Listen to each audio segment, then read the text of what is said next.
Good afternoon, everybody, and welcome to this afternoon's Overview and Scrutiny Management Committee. We have apologies from Councillor Marchington. I wonder if other members of the committee would like to introduce themselves. I'm Councillor Liz Smage and I'm Chair of the committee. Councillor Taylor. I'm Councillor John Taylor, representing the Kirkburton ward. Councillor Hussain. Councillor Yusra Hussain for Batley West ward. And Councillor Ramsey. Councillor Jackie Ramsey, I represent Dewsbury South. Thank you. Minutes of the previous meeting, the minutes of the 19th of April and the 25th of May are in the papers. The 25th of May was the meeting, the short meeting at the annual meeting, which we were all at. Do we agree that those are a true record? Yeah. Great, thank you. And the meeting of the 19th of April, I think there's only myself here of that meeting.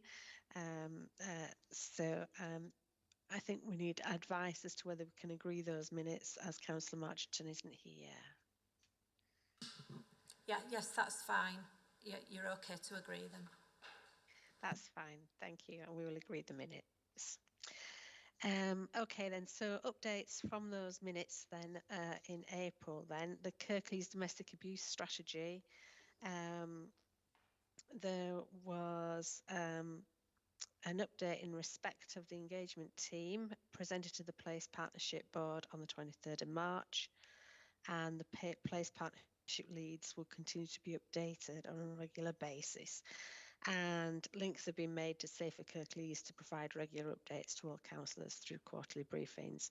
I think the management committee does need to understand how that's going to work going forward with the slight changes to the Place Partnership leads that happened at the annual meeting.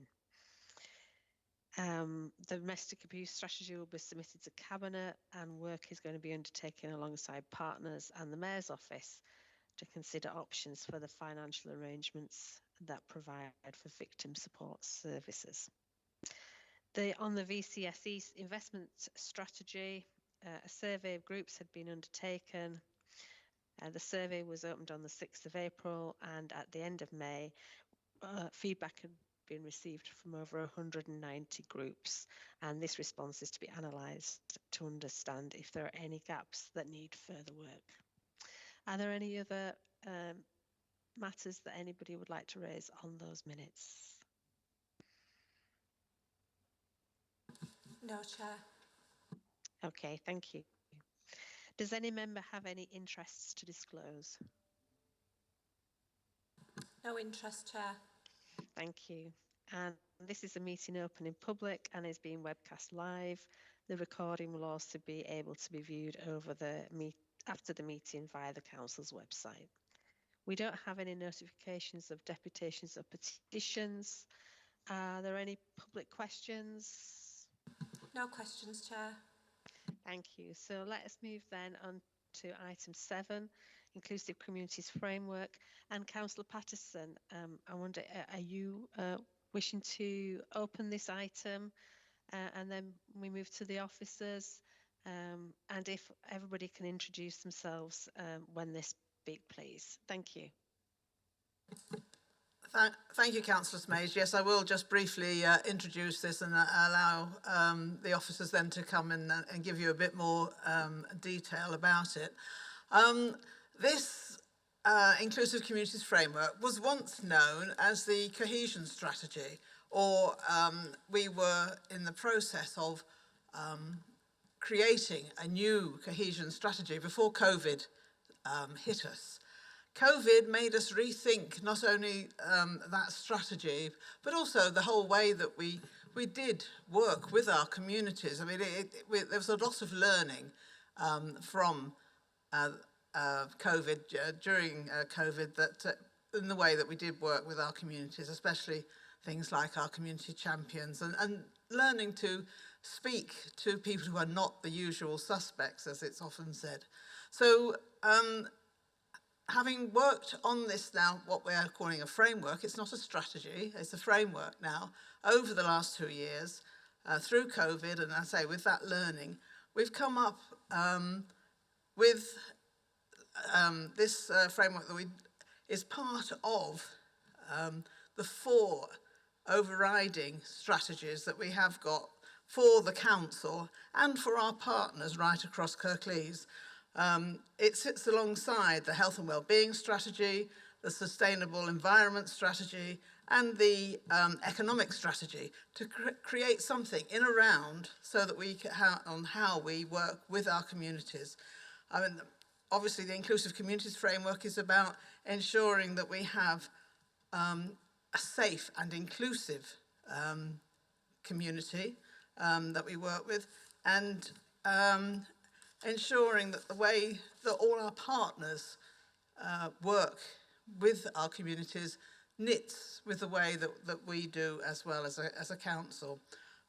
The Communities Board, Community Partnership Board, has now signed off this the framework only last week, so this is hot off the press. It has yet to go through the council's governance procedures, but also we want it to go through the procedures that, or any governance procedures that our partners have, because we want them to be fully involved in this. They have been all the way through. They have been working with us to create this, but we want them with us right to the end in terms and in its implementation. So it's here today for your comments, and it's never too late to amend anything, of course. So be really pleased to hear what you have to say about this, and look forward to you working with us to implement it in the future as well. But I'll hand over to Joe Richmond, who is here today, who will be able to tell you more about the detail and how it's come to be. Thanks. Thank you, Councillor Pattison. So I'm Joe Richmond, I'm Head of Communities, so I'm responsible for community safety, domestic abuse, cohesion and migration and resettlement. And I'm joined by Caroline. I'll get Caroline and Stephen to introduce themselves as well. Hi, I'm Caroline Henderson, Partnership Officer. Hi, Stephen Bennell, Head of Policy, Partnerships and Corporate Planning. Thank you. So we're just going to run through the framework. It's going to be a very short presentation just to highlight some key points. And Councillor Pattison has mentioned some of it in terms of where it came from, where it began. And it was very much a conversation initially around cohesion, and cohesion took us down a very single lens, that it was a problem to be solved by the council, that it was, we didn't talk to enough people missed out, we had relationships with some groups and not others, and that we didn't have a holistic picture of communities in Kirklees. So we took all that on board alongside all of the other consultation work that had been going on, such as the place work.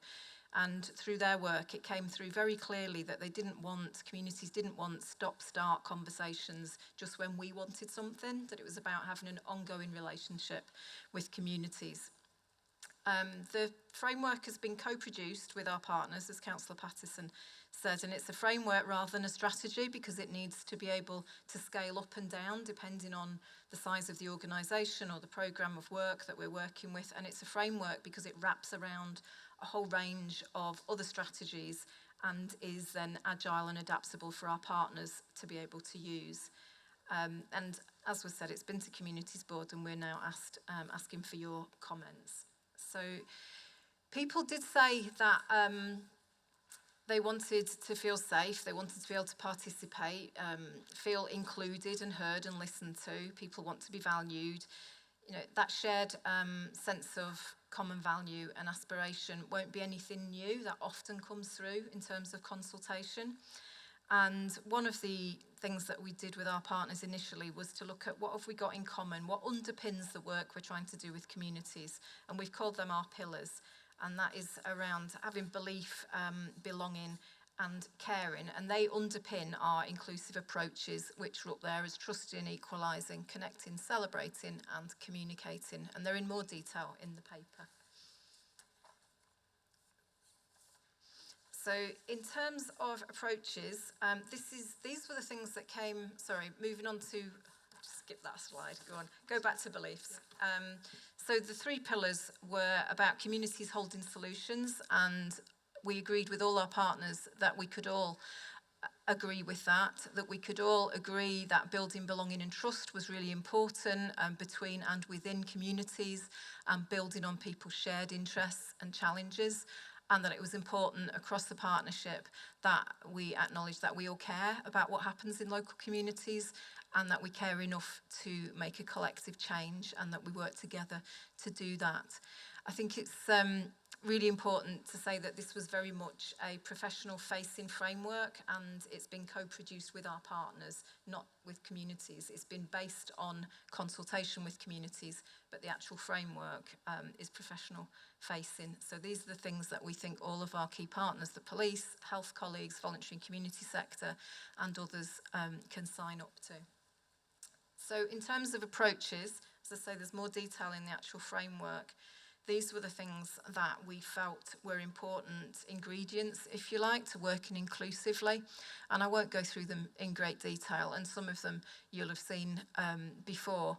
And the framework doesn't replace, Kirklees' approach to restorative work. It doesn't replace some of the practices and processes that other partners have already for working with communities. It was about finding what we shared across the system.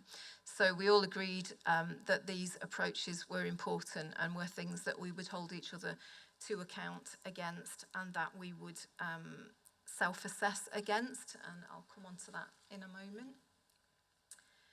So in terms of whether we know we've made any difference, always difficult when it's community work, always difficult when it's not things that are likely to have a quick fix. But there are a whole range of baskets of indicators that can help us understand if it's made any difference. So we do the click survey. We have regular place standard engagement that we've looked at. The Mayor will be re-establishing their survey. We do surveys with young people. It used to be called the Year 9 survey. It's done with all schools now. And then there'll be partner-specific measures that we can draw on. And what we hope is, as a result of this, over time, people will feel listened to, people will report that they feel safer, that they feel more included, and that if we're all working in the same way, in a consistent way with communities, that communities will feel that they can trust the organisations that they're working with. I mentioned the self-evaluation tool. Within the framework, one of the things we would be asking all of our partners, including ourselves, to do would be to use the self-evaluation tool to look at what we've achieved, how well we're implementing things, what we would do differently next time, what support we need. And it is about constant learning and constant improvement about the way in which we're working, and recognising where we've done things well and whether we can use that technique in another place, but also the areas where we're not doing so well and we need to improve.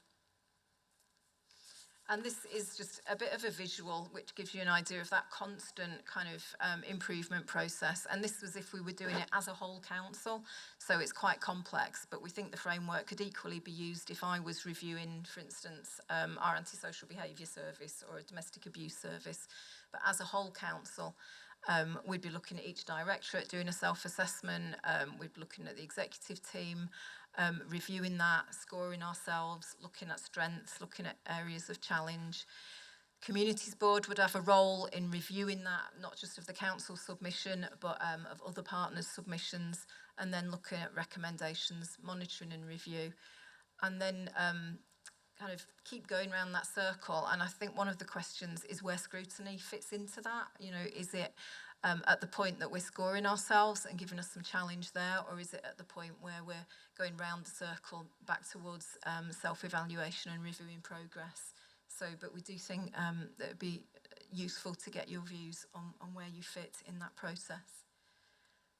And then the big one around leadership, what we're hoping within the council, because obviously this is also about the partnership, but within the council, that we find ways to hold each other to account, and that we take responsibility for how things are working, and that we are understanding so that we're using our insight and intelligence to inform what we're doing, and we are collaborating. So from our leaders within the council, but also at Communities Board and from our partners, these are the things we've been going to partnership boards and asking people to hold, really, in terms of making sure we do it. And that's the end of the presentation. There is a full report, and I'll just ask Stephen just to come in and just say a few words about how this links to the other top strategies, because it is a framework rather than a strategy. Is that okay? Hi, yeah, thanks. So just to draw attention really to points that Councillor Patterson and Joe made about the top strategies, so the Inclusive Communities Framework, the Inclusive Economy Strategy, the Environment Strategy, and the Joint Health and Wellbeing Strategy. The lead officers for each of those strategies are meeting regularly to talk about the connections between those, both in the development of the individual parts of that collection of strategies, and also when it comes to the implementation. So there'll continue to be discussions between officers about how the Inclusive Communities Framework can support the development of those other three strategies. So I think that's really important, and we've moved to that position because we wanted to make sure that the highest level partnership commitments that were being made in the district are coherent, support each other. Sometimes they will challenge each other, but we can be honest about that and work through some of the risks and the challenges there. So it's a really positive move, I think, that we're being very explicit about those connections and the power of partnership really as well. Thank you. Okay, thank you very much. We'll open it up for questions. Maybe I'll start it off. You mentioned about the other strategies, and that sounded a little bit as if this was holding the other strategies to account. How is it actually operating rather than, I realise you said you're talking to people, but how is it actually going to work in practice that these strategies work together?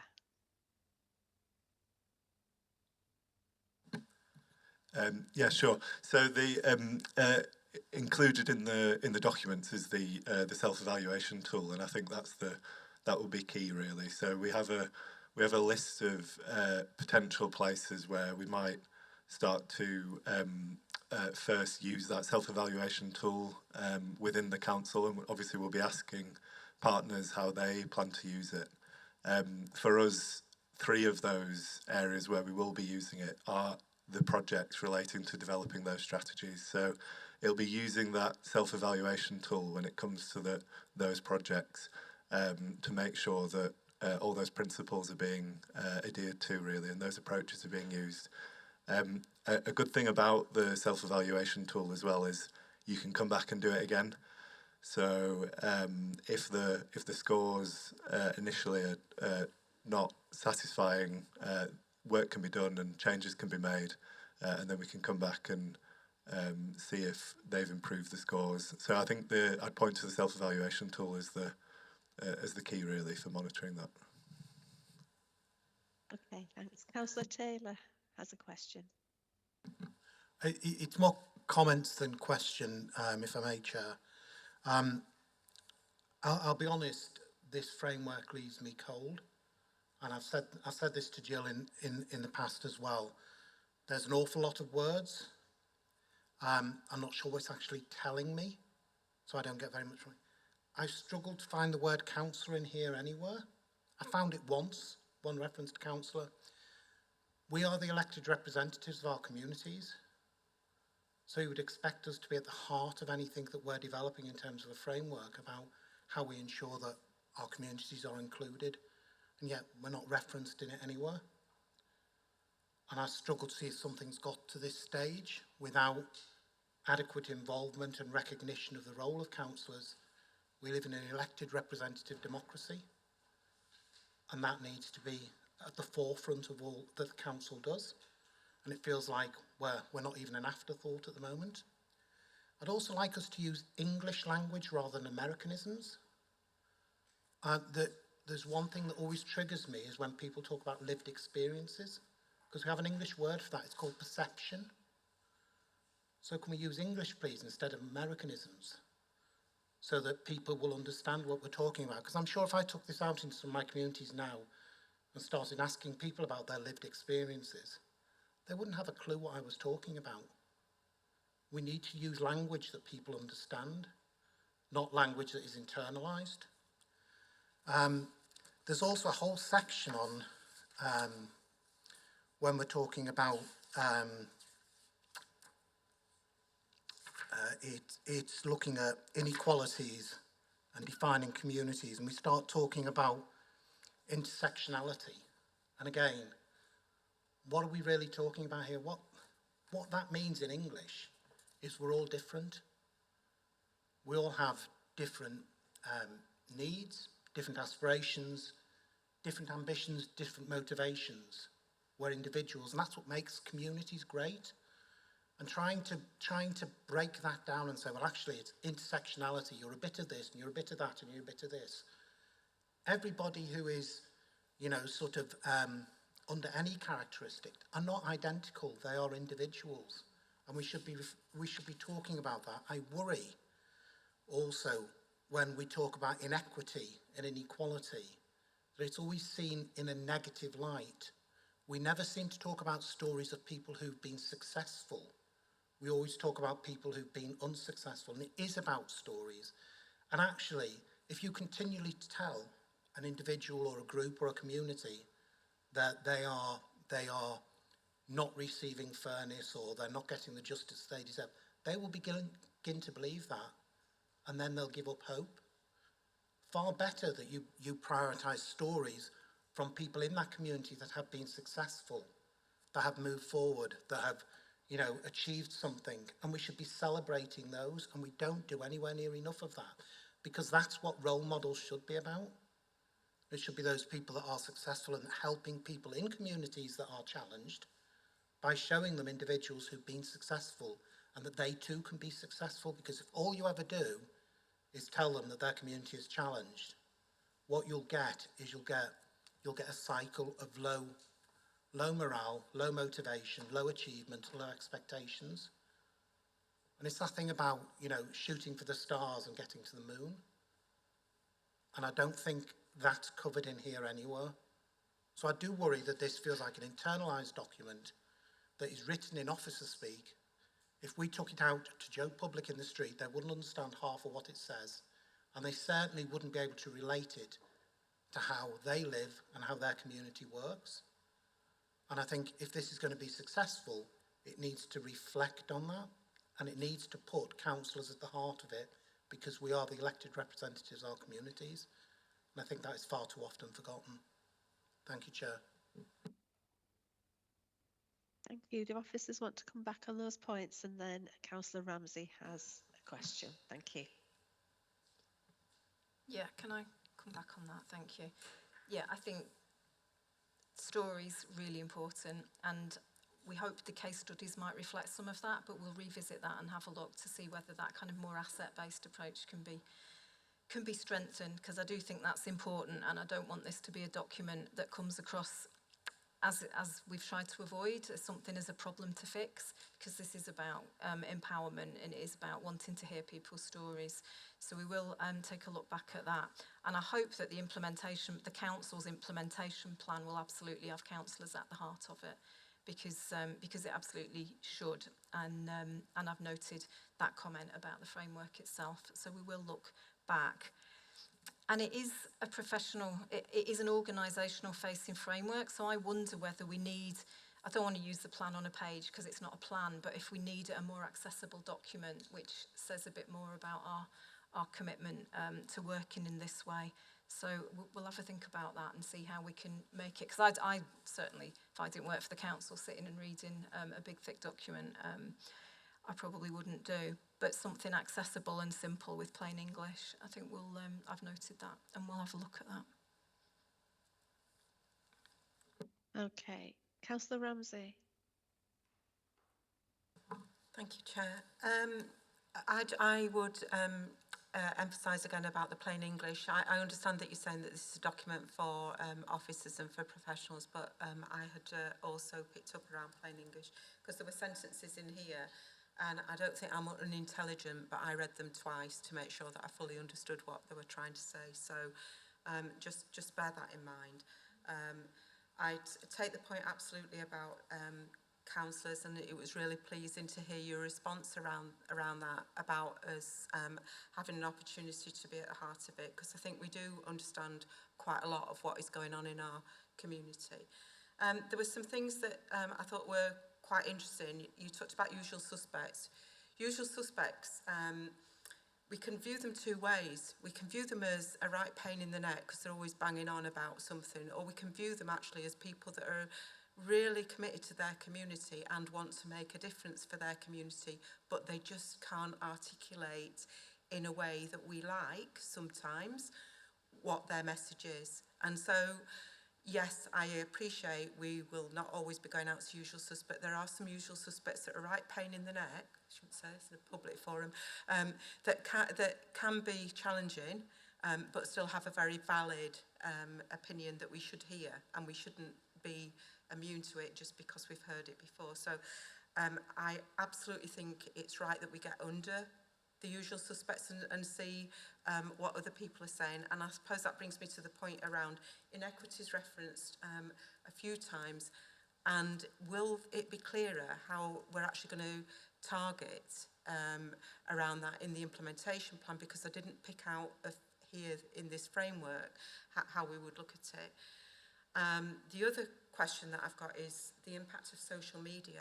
You will understand that there are 1,001 groups out there that all have an opinion on the council, the police, our other partners, local politicians, and I'm not sure that we monitor the richness that comes out of those groups. I'm not saying that we need to always respond to it, but I do think it's important that we monitor the richness, because it gives us an early warning sign as to when things are not going well in a community.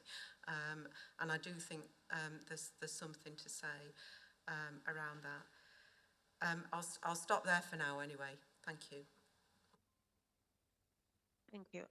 Jo, do you want to come back? Those points, please.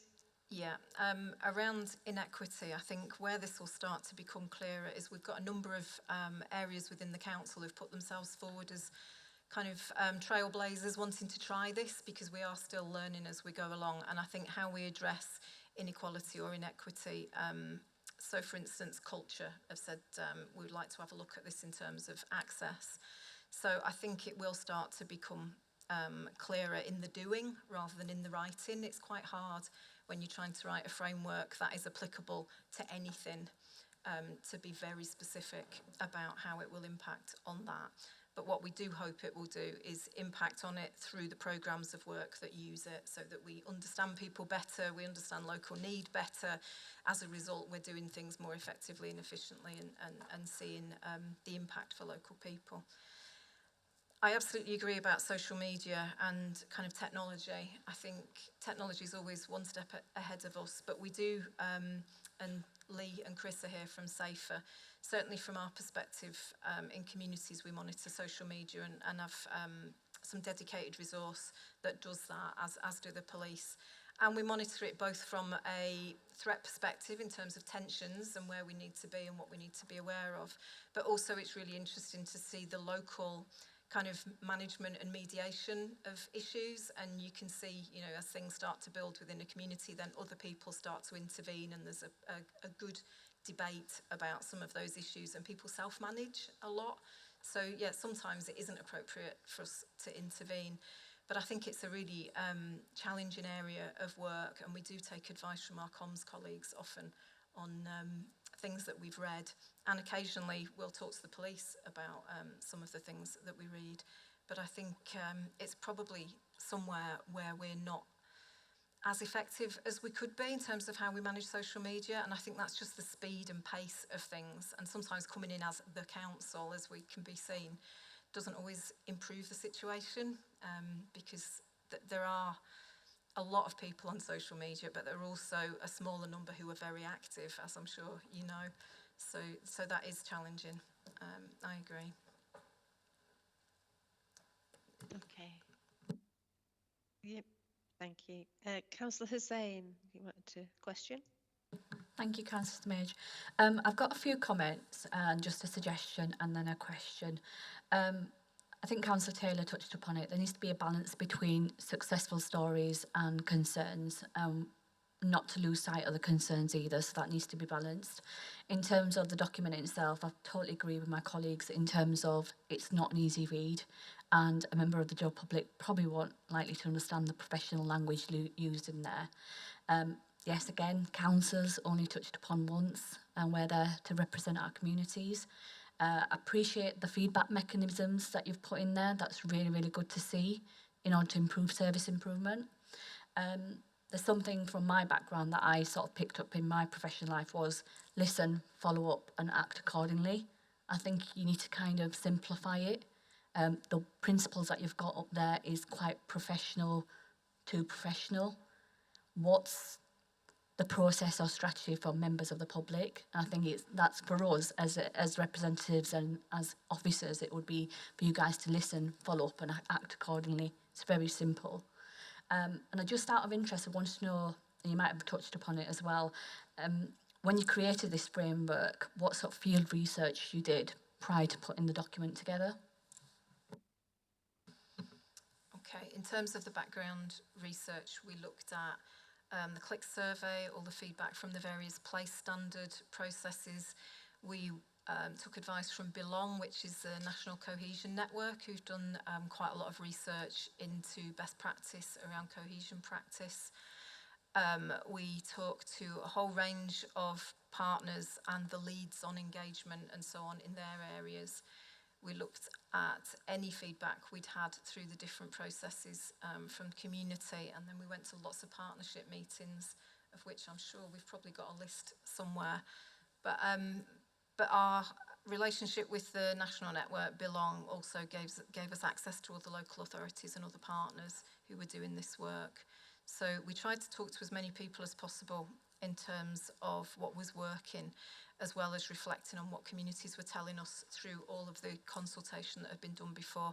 And a lot of learning during COVID, as Councillor Patterson mentioned. We did a really thorough evaluation of our Community Champions programme, which, although focused on COVID and the vaccination and safe behaviours, actually taught us a lot around working alongside and trusting our partners and being outcome focused and listening, and it being very two-way, so us spending as much time listening to what the voluntary and community sector and the volunteers were telling us rather than us constantly telling them. So there was a lot of learning from that, and of course the emergency response, which predates some of my work in Kirklees, around how we can do things together, how we can work alongside communities, how we can respond a lot quicker than we ever thought we could, and that communities rally and support each other.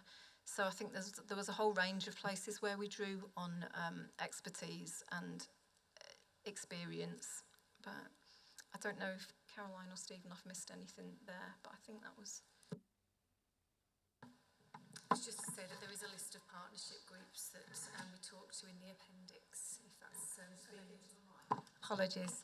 There is a list of partnership groups that we spoke with in the appendix, if that's of any use. I think the example that you use is COVID-19, and that was a very specific example in a very specific situation at that moment in time. It's just considering moving forward from that, how this applies in what we are now calling as normality, going back into that. And that is a good example, but it's just, in terms of my experience, that's quite a health-related thing. We need to look at it overall as well, because there's different things that affect individuals and different levels. And I guess, like I said, from my learning experience, is listening, like you said you do, but it's listening and actively listening and following up and acting accordingly, because we need to represent our communities. And what I found strange is when you're saying a list of partnerships, we've only been mentioned once, and the presentations that we've been given, As councillors, we're supposed to be at the heart of that. So I just saw that as something that lacked.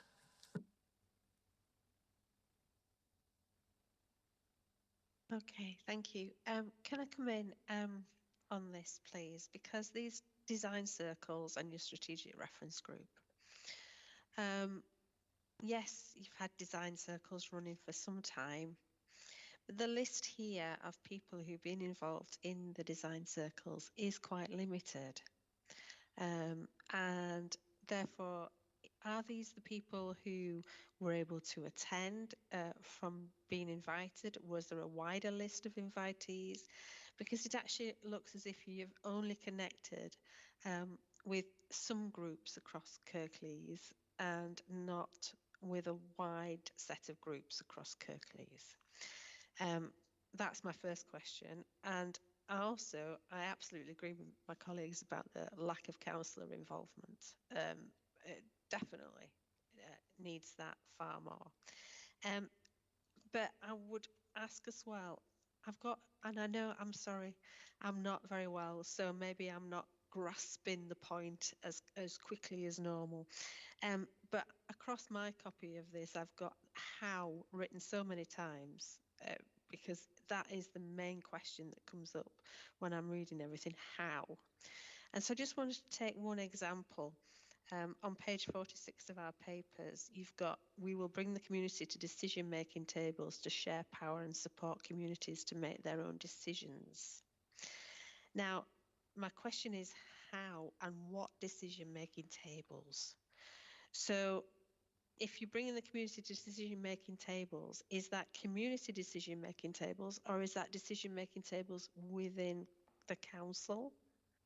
If this is a council project that this is being applied to, it's just very difficult to understand how you're going to actually achieve what you want to achieve. Thank you. Shall I come back in on that?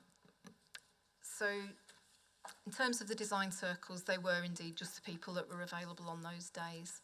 They weren't the only people who were engaged in conversations. They're just listed because they attended.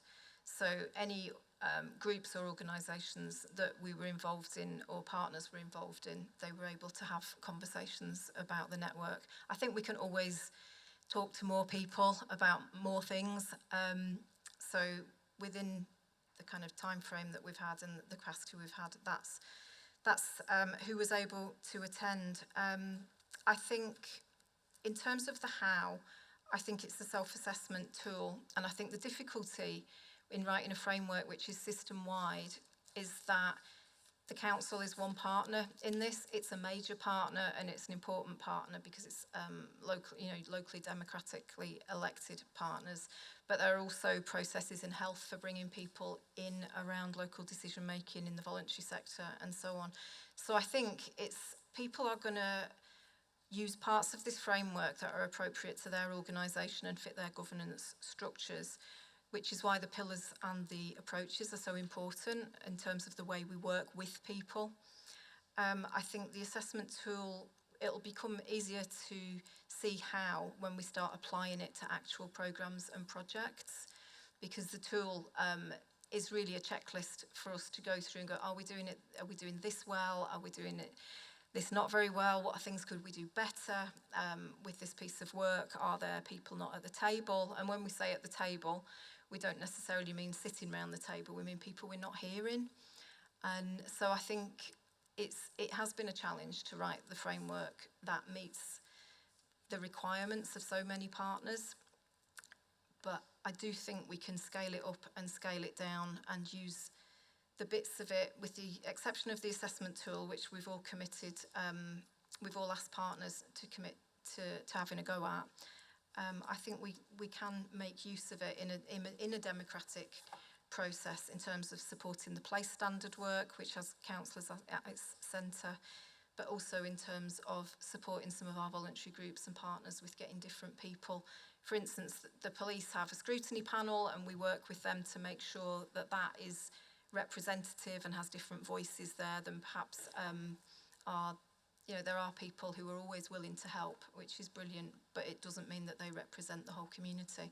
So when we talk about bringing people to the table to influence, I think it means all sorts of different tables, not just ours. So I'm not sure that answers it, but and I take the point about councillor involvement. Absolutely, I do. Yeah, no, it doesn't. It doesn't answer it. It really doesn't answer it. So, if we were looking at how this was being applied within the council, then I take it that it would depend on where and what it was being used for as to what it applied to, which is not really what the document seems to indicate. And it does seem to it does seem to create expectations that I think what you're saying may not be all that it's creating. However, I'll bring my other colleagues in. Councillor Ramsey first, please. Thank you. I was just going to build on something that Councillor Hussain was saying around COVID being very different and how all of the communities rose to the challenge around that. And the acknowledgement now that there are a lot of people who rose to that challenge are now back at work full time, have got their own family commitments, and we had a lot of resource available to us in the communities that we no longer have, and we just need to be mindful of that, bearing in mind that actually quite a chunk of our communities either have got some apathy around or are living lives that are far more important than anything to do with their community. Their actual day-to-day existence is just so much more important about how they feed the kids, heat the house, etc. Is just so much more important. So I just wanted to understand around expectations. So I thoroughly agree with the ideal of getting the community hugely involved, and just see that it's not as easy as you think, because most people, when they get home at 7 o'clock or 6:30 at night, haven't got the time or haven't got the energy to get out and do something in support of that. And then the other one was, I was going through the partners, and I do see that you've got somebody from the CCGs, but you talked about place-based standard, and we know that they're moving into primary care networks, and I just wondered what discussion you've had with primary care, because having had experience of working with them, they will read this and think it's fluffy.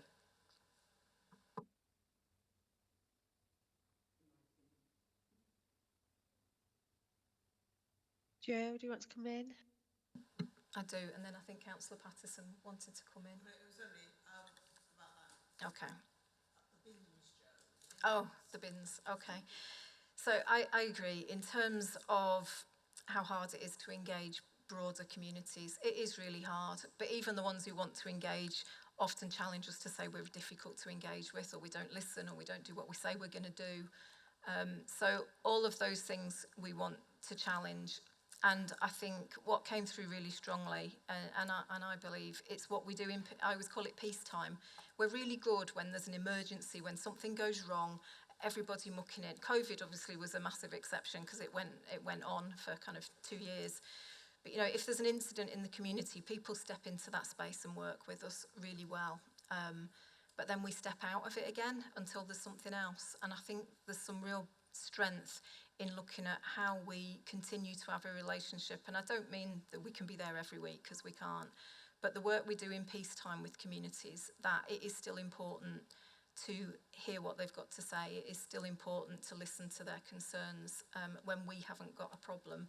Then I think is the essence of this. That's what we're trying to get to, that it's something consistent and that it's from across the system. So it isn't just about, oh, we're going to change the opening times of the GP surgery so we'll get our practice champions to do something. It's about some commitment to at least reflecting on what we're doing and how we're doing it. And so I think that's one of the things I wanted to say, that it is about peacetime and consistency and making sure people do know how to contact us should they want to. And I think people's lives are really busy and really pressured, and we're trying to root this in reality in that people want to feel safe, they want clean streets, they want good schools. So if we were doing all of those things well, then some of the challenges we face around people saying it's not fair, somebody gets more than me, all of those things, perhaps if there's a better relationship of trust, we can manage that a bit better. And I think the example Councillor Patterson was going to give, I think, is about the streets that were really dirty and couldn't get the bin truck down. Is that right? So, if you were looking at that through a lens of being inclusive, the service talked to people, it understood the problem, I think it sent smaller, more kind of appropriate wagons, people were able to move things out the way, and it got done. So it isn't always some kind of really big event or issue. Often it's the little things in people's lives that we can do better, and not always the obvious services like mine, that come into contact with people. So it is about trying to share some of the comments, concerns, understanding relationship with communities, and share that out a little bit more, rather than thinking one team can fix everything. Because I think the council is such a huge organisation that there are lots of things that we can do better. And I suppose it's a framework, perhaps a framework we need to revisit based on some of your comments, but it is a framework that we're trying to hang that on, that kind of better, long-term, consistent relationship, and that services within the council recognise that they've got a part to play in that. Okay. Thank you. Councillor Ramsey, do you have any follow-up on that? Only that by giving that example, it emphasises the point around, as councillors, we always know about the bins. I can tell you we've got a bin issue in our area at the moment. But also, it's around how do we make sure that voice of the person who's got antisocial behaviour in the flat next door is actually heard? Because that's what this strategy or this framework's all about, isn't it? And yet, actually, they're the people who ring back time and time again. And when we try and raise that, either with a housing officer or 111, again, I'm just emphasising the point that we know about it, and it is very hard work for us. Never mind the poor elderly person who's got a drug den moved in next door. So yes, I love the idea of there being some consistency around in peacetime, but I'm not sure yet how, and we'll really look forward to the implementation plan. Thank you. Councillor Taylor. Thank you, Chair. A number of comments picking up on what my colleagues have said, really. And just starting with that last one about peacetime community involvement. I represent quite a big rural ward that really is just a series of villages. We have community groups in every single village. I go to go to those meetings. There'll be maybe 10 people there, the usual suspects. If we get a real issue in the village hall or community building will be packed, because people will come forward when there is an issue. And actually, they will tell me that they know how to get hold of us when they need us. They don't want us turning up all of the time, coming out saying, well, we're here. So we do need to accept that, and you're absolutely right, and I think you mentioned, Joe, and Councillor Ramsey, about people lead very busy lives, very fulfilled lives, and sadly, they're probably more interested in Love Island than perhaps some of what we're doing half the time. But that's their choice. But when there's a big issue, they will step forward and they will come forward. And I think we just need to reflect that and not expect everyone to engage all of the time. That's just not going to happen. Just picking up on the point raised about social media, and it's good to hear, and I echo what you said about you can pick things up that are happening through social media. But also one of the worries, and I don't think it's an easy one for us to resolve, is the the digital media that isn't visible, so the non-visible, you know, your WhatsApp groups and things like that that are private, because that's actually where a lot of the tensions arise, where something suddenly goes viral across various WhatsApp groups, and before we know about it, there's an awful lot of people are seen in and it may be a false story or whatever it may be, but they're probably more of a concern than your Facebook or even your Twitter, to be fair. I did wonder when Councillor Sane was asking about the research that we'd done in, you know, where we'd looked, about what we always do, which is, what do our neighbours do?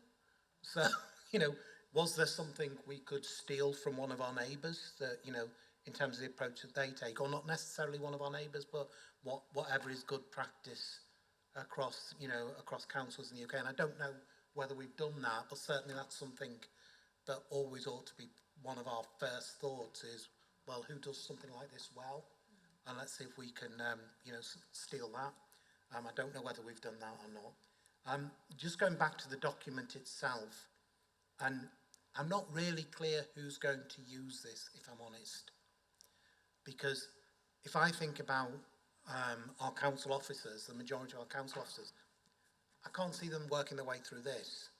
And again, some of our front line, like us, would have to read it 2 or 3 times to actually get a grasp of what it is you're actually trying to say.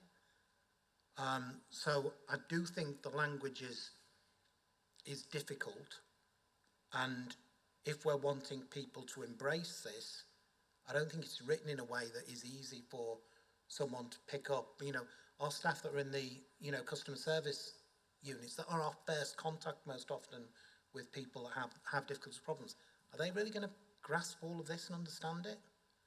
So the implementation plan, as Councillor Romney said, is going to be critically important, because I don't get it at the moment. As I say, when I spoke the first time, it left me a bit cold. And this is going to be in the public domain, because if this is going to council, it will be visible. And there will be people who will use that, not in the most positive way as well. So we do need to think about how do we make it something that somebody can pick up and understand. It may be another piece at the front, or a simpler explanation or something, but as it stands, this document, I'm sorry, it still doesn't cut it for me, even with the explanations you've given. And my final point was, there was a mention of place standard work and how this could work with place standard work. Now, I'm a huge advocate of place standard. I was an early adopter. I'm on my 3rd place standard at the moment, so we're just doing that at the minute. I don't understand how this links to place standard at all. If I'm honest, I just don't grasp it. And I'm somebody who lives and breathes place standard, so that worries me a little bit. So if somebody could try and explain to me how this links to place standard, I would appreciate that. Thank you. Yeah, I'm going to come back. Yeah, thanks.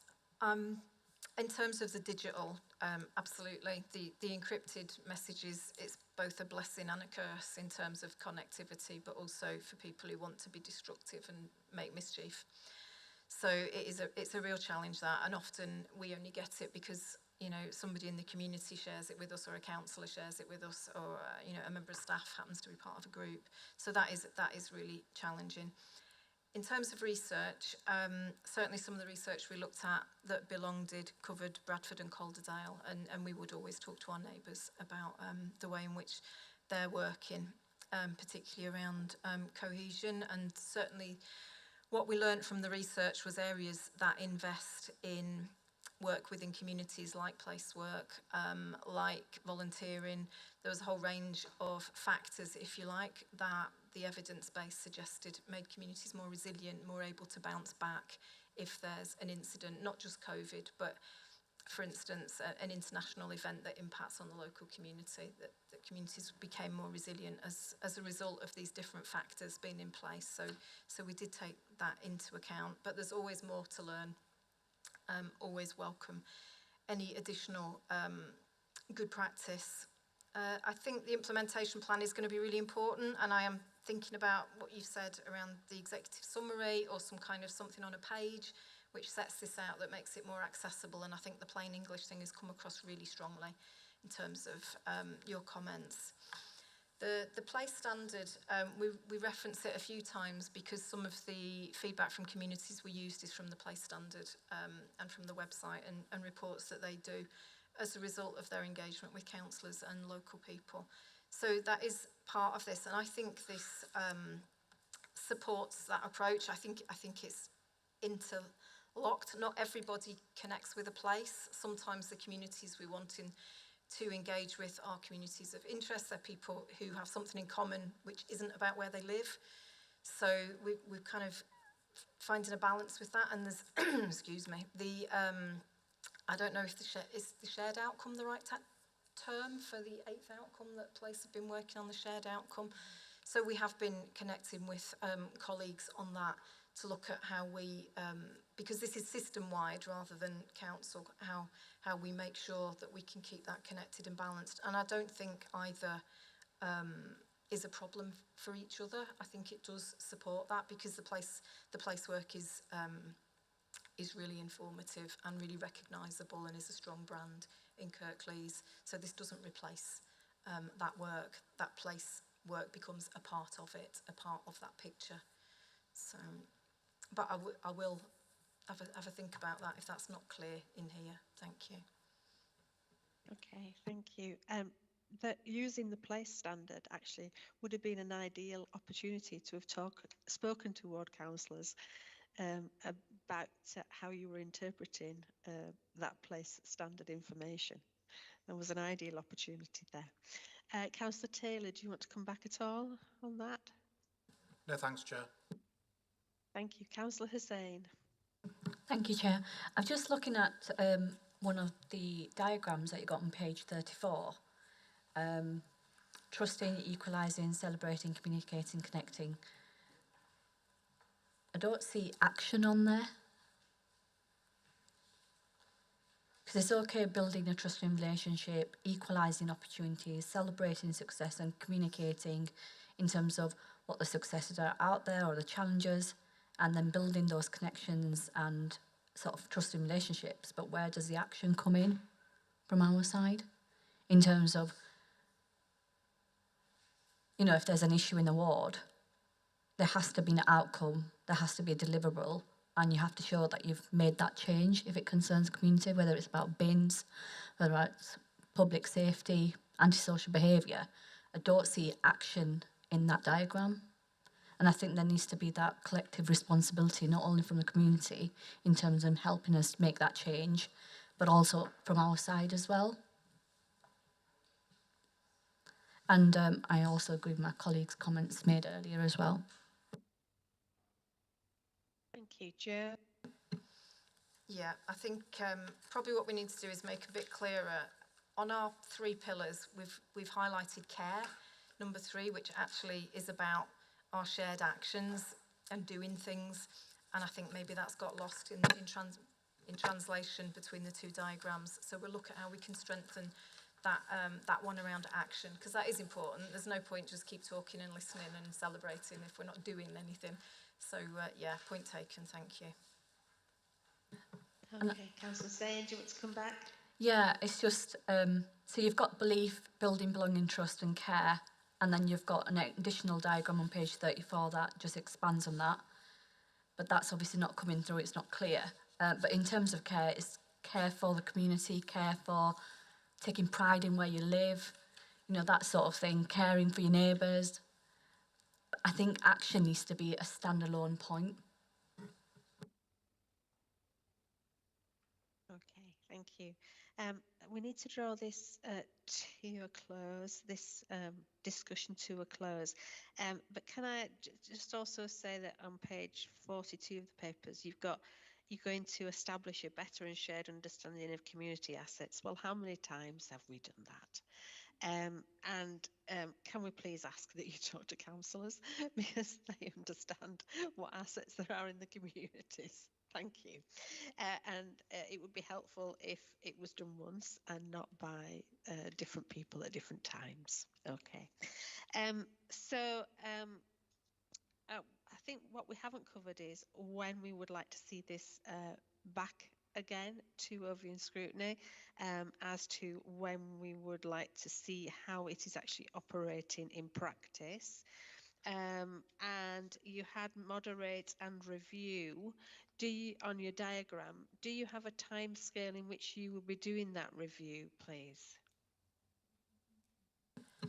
I would have thought 12 months would give some tangible outcomes. If that's Okay, can I ask the panel then, do you think 12 months, or would you prefer something back in about 6 to see how things are going, or would 12 months be okay? Chair, I think until we see the implementation plan, I'm not sure we're really in a position to say that. I think the action should really be about bringing back the implementation plan as soon as that's available, and then we work from there.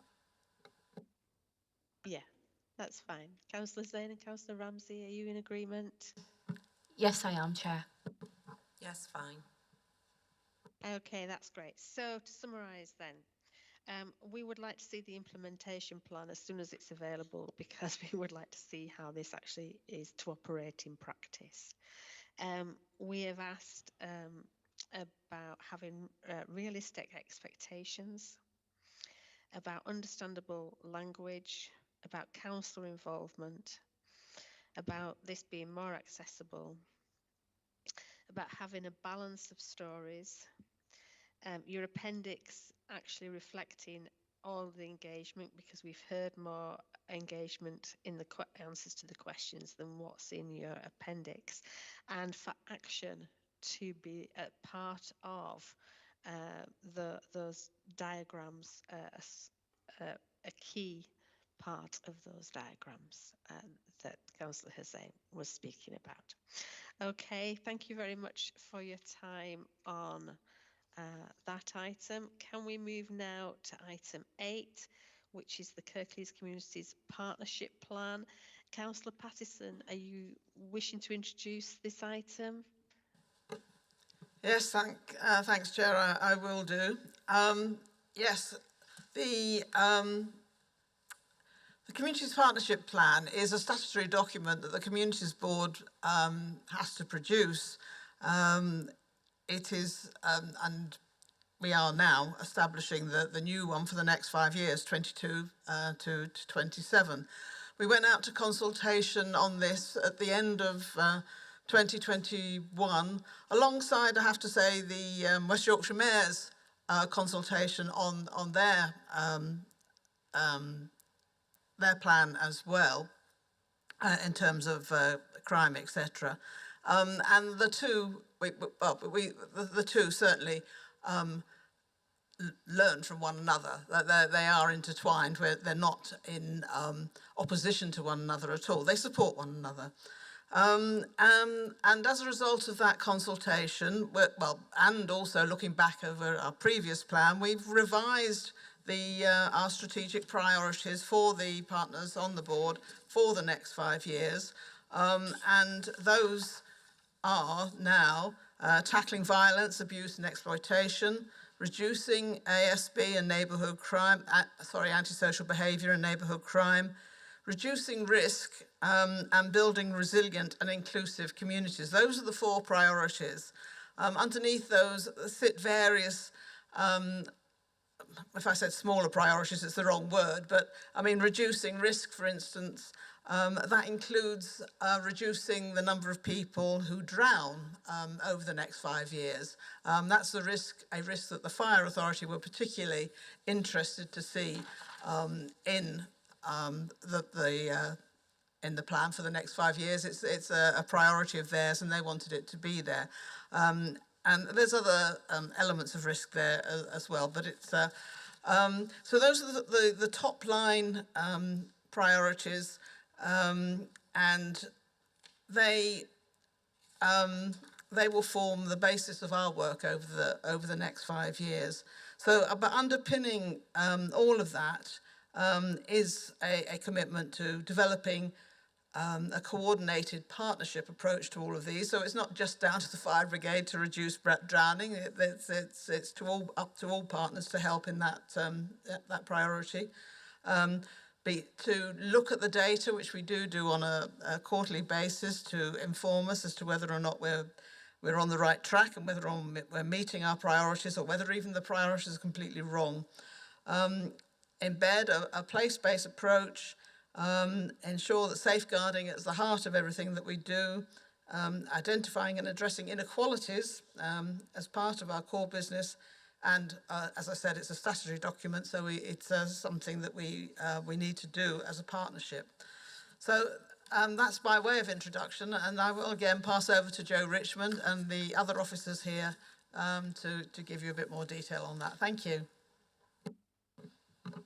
Shall I continue, Chair? It's a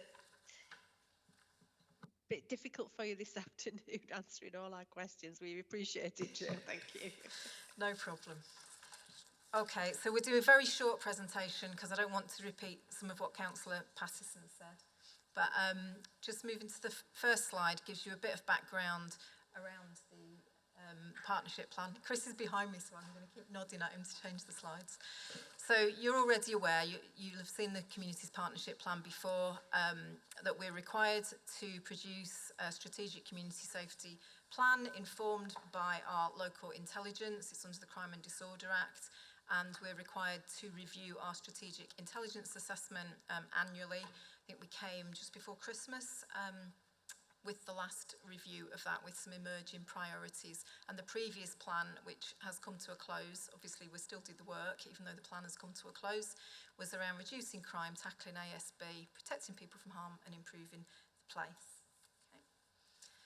So our new partnership priorities, Councillor Patterson as mentioned, they're a bit more explicit, so tackling violence, abuse and exploitation, and the subgroups within that, Lee is going to talk about in a moment. Reducing ASB and neighbourhood crime. Again, we'll go into a little bit of detail in a moment. And then building resilient, inclusive communities and reducing risk. But then we've got the kind of things that all of those strategies and all of those groups are required to consider as that they're being asked to look at. And that is about being victim-centred, it's prevention and early intervention, it's partnership. I note the comment around lived experience, tackling inequality and place-based. So those are the kind of golden threads running through the priorities. And as we've mentioned, under each of those, we do have a number of partnership groups. So Prevent on its own has a gold and silver structure, domestic abuse has a strategic partnership and a number of operational groups. There are groups focused on exploitation, water safety, so there's numerous groups that sits under the board. We do try and be intelligence, insight and data informed, and probably the exception to that in terms of data is, although we look at the data, if we were to base it purely on that, then it might not be in here, but road safety is in there because of public perception and concern. So but in general, most of the things are evidence-based.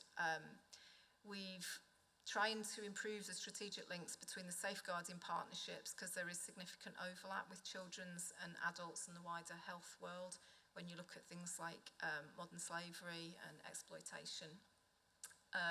Inequalities, we don't want it to be an add-on, we want it to be a part of what each of those groups is doing, and obviously we have a number of statutory duties that the board has oversight of.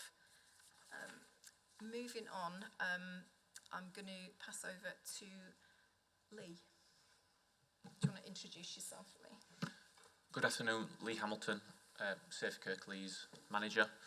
So I'm just going to go into a little bit more detail on the first two themes. I suppose the first thing to add is communities plan, community safety plan, you'll note is very broad.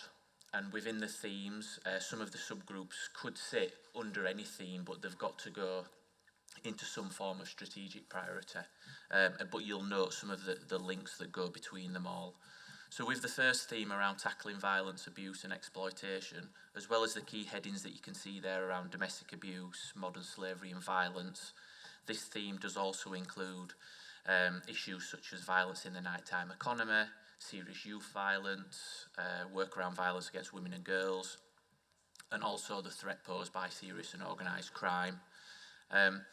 Through a consultation engagement around this theme, This was put together because of the cross-cutting nature, so victims, offenders and locations, being very similar with the serious and organised crime threat, along with exploitation of children and young people.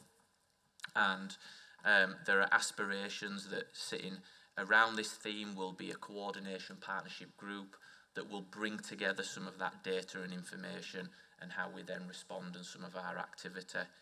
Within this theme, there are a number of statutory functions and duties that we have to comply with. So domestic abuse we've heard about already, but there is a serious violence duty that is upon the horizon in 2023 and things that this group will also look at.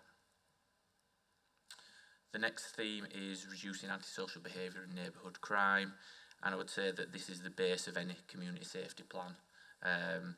So again, as well as antisocial behaviour and neighbourhood crime, what we also mean by this is arson, which we include under antisocial behaviour, vehicle crime, theft and criminal damage. And we know that through speaking with communities, and it's been mentioned today a number of times, antisocial behaviour in particular has a significant impact upon the lives of our communities and the well-being of people. And again, this requires a partnership approach with communities as well. Under this theme, we do acknowledge the role of mental health and substance misuse and how this can impact upon certainly antisocial behaviour. Our aspiration is that we're victims first approach across this and across on all of our themes. And we're working towards, particularly with antisocial behaviour, how we look at trauma and how we work with not just the victims but the perpetrators. Again, a number of strategies and action plans that sit within this and some statutory functions around antisocial behaviour.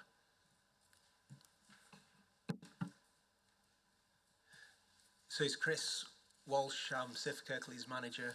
I'm going to talk about the second two themes and then I'll finish off with providing an overview of some of the outcome measures.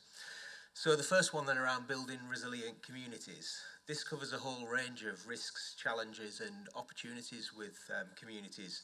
So the first in terms of some of the risks then is about tackling issues such as hate crime, violent extremism through the prevent area. It also looks at some of the challenges in communities, so things like new and emerging communities, migration and asylum dispersal being a particular key theme here. And there's also some of the opportunities through delivering things that's been talked about already in things like the inclusive communities framework. The fourth area then is around reducing risk. So this is about reducing risk and tackling risk to prevent incidents becoming more critical, so getting in there really early, but having systems in place to manage risk when that comes out. And so you can see there the themes that's around that relating to a range of areas such as road safety, so that real focus on prevention there, substance misuse, reducing reoffending, and the risks around water safety, particularly in open water and rivers. So real significant impact there if for various partners where there's issues around that. In terms of the outcomes then for the plan, this is in the appendix of the plan, but there's a slide here that just summarises that. You can see there's 4 columns there which outline for the different themes what some of the outcomes are. So if I take these in turn, so if I start off on the left-hand side around reducing violence and exploitation, the targets in relation to that, there's a combination of them.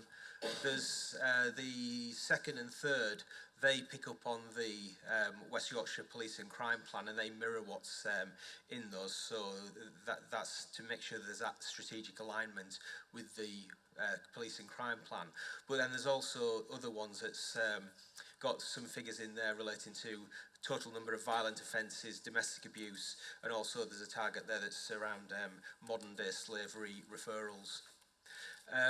The second column there you can see is around what Lee talked about, neighbourhood crime and antisocial behaviour. So there's some of these indicators relate to perceptions. So you can see the first one there around improving perceptions of antisocial behaviour, and there's also one further down that relates to the perceptions of people living in homes and neighbourhoods estates and improving perceptions in relation to that.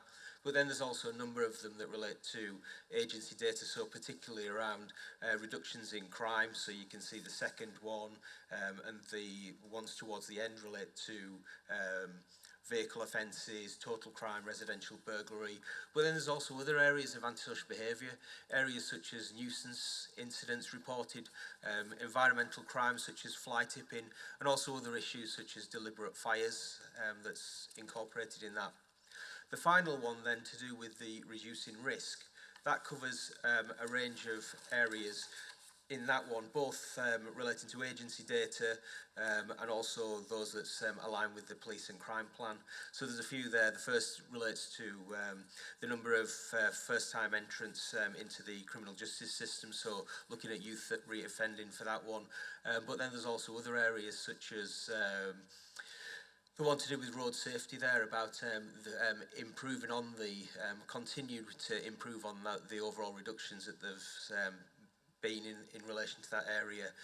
Substance misuse being a key priority there. You can see a couple of measures relating to that that's going to align with the police and crime plan when that comes through. And then the final one there is about reduction in demand for resources relating to open water. So that's the outcome measures. And maybe if I hand back to Joe in terms of just that final slide. Yeah, what I would say around the measures is some of those measures are also aligned to the West Yorkshire measures so that we can benchmark against our neighbours. And each of the subgroups also has their own delivery plan with measures in. So these are just the measures that will go to Communities Board, not the whole package of measures for every subgroup. So it's important to mention that. And within some of those, we also measure at place level where we can. Can I also just introduce Chief Inspector Jim Griffiths to just say a few words, as this is a community safety plan and a partnership plan. Is that okay, Chair? Hi, yeah, so I'm really grateful for being invited here today, and we have worked closely along with my senior leadership team in coming together to have a big input into this partnership plan, which I think is really important. But obviously I'm a police officer, and we've got quite a lot of West Yorkshire police plans that focus on the whole of West Yorkshire. But as the district commander for Kirklees Police, it's important to me that any plan that we have within Kirklees fits into those wider plans that we've got across West Yorkshire. And this absolutely certainly does. And our policing purpose, our policing plan around protecting the vulnerable, reducing crime and providing reassurance to the public, those three themes absolutely run throughout this partnership plan.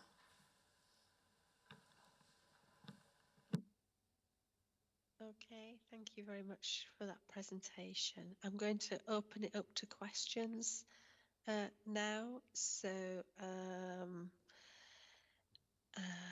Councillor Taylor. Thank you, Chair. Thank you for the presentation. I'm going to start. I don't think a day goes by in my work as a councillor without speeding being raised as an issue with me by a resident. And I'm sure that... Oh, sorry. I'm trying to talk to you guys. I don't think a day goes by without speeding being raised with me by a resident. And I'm pretty sure, yeah, looking at my colleagues, they have a similar experience. That doesn't come through in this partnership plan at all. There is a little bit of mention of road safety, but it's almost like an add-on. One of the problems is that actually there's no data collected around it.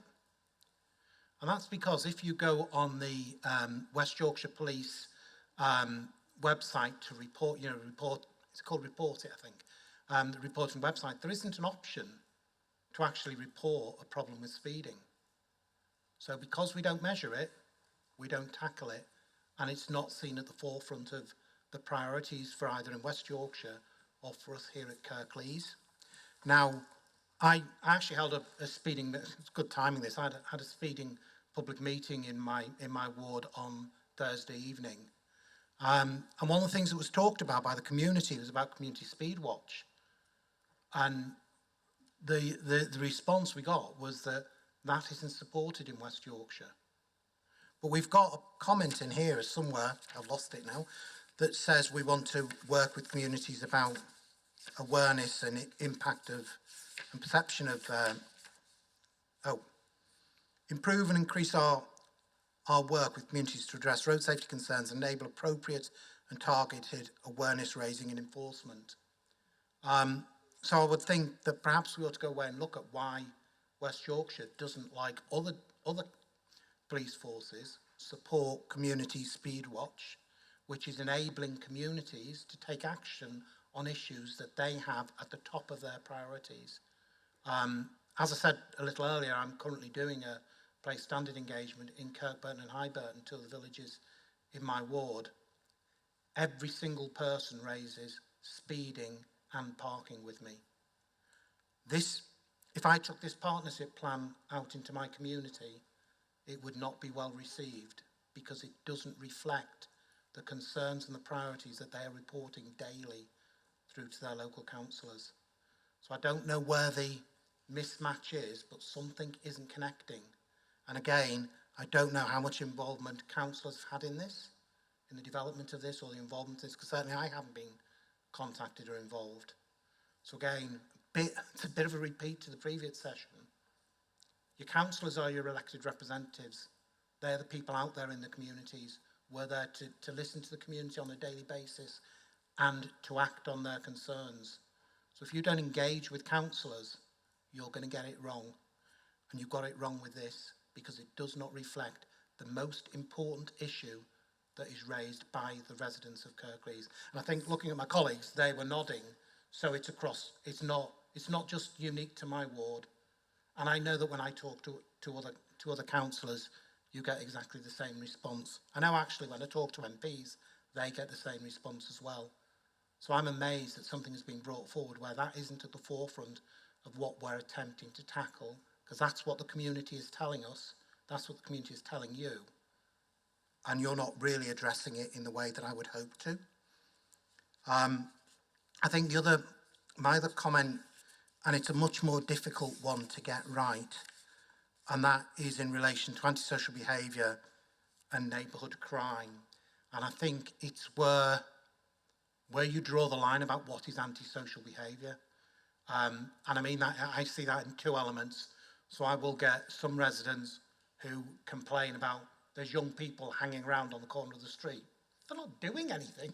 The very fact that they're hanging around the corner of the street offends some people, and they think they're up to something nefarious. And I think when I was young, I used to hang around on corners of the street because I never had to go. So I think, but the other element of it as well is neighbour disputes.